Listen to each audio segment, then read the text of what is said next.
मलाई कहिले धोका नदिनु है। तपाईबाट पनि धोका भयो भनेदेखि त म त मर्दिन्छु। मलाई धोका चाहिँ नदिनु है। हुँदैन हुँदैन, मबाट तिमीलाई धोका हुँदैन। यसमा तिमी ढुक्क हो।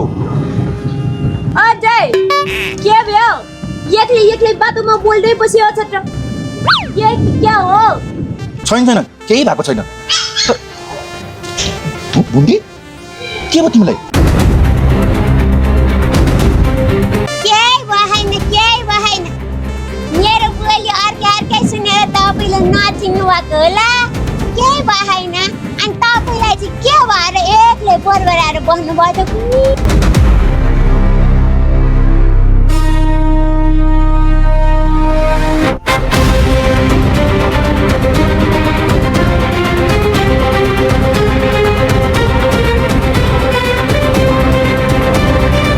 हो साथीहरू, किन भुन्टीको बिहे सत्यता भएन त? हो, मैले अगाडिको भागमा भनेकै थिएँ यो भुन्टीको सपना हुन सक्छ भनेर, तर गलत भएछ। यो सहरको सपना रहेछ र भुन्टीसँग विवाह भएको रहेनछ। हो दर्शकबिन आशा गौतमको निर्देशनमा सुकुमाया टिभीबाट दैनिक रूपमा प्रसारणमा आइरहेको भुन्टी सिरियल यति बेला झन् चर्चाको विषय बनिरहेको छ।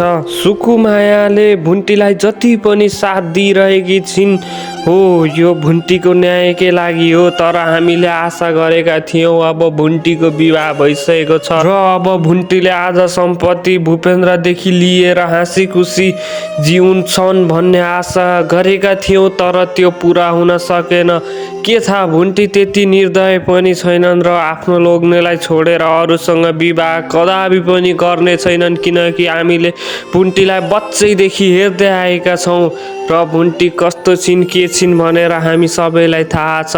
तर हामीले आशा गरेका छौँ र भुन्टीलाई सुख दिन चाहन्छौँ। त्यही कारणले पनि हामी भुन्टीलाई सरसँग विवाह गर्नलाई आग्रह गरिरहेका छौँ र आउने भागमा भुन्टीले सुख पाएको देख्न पाऊँ।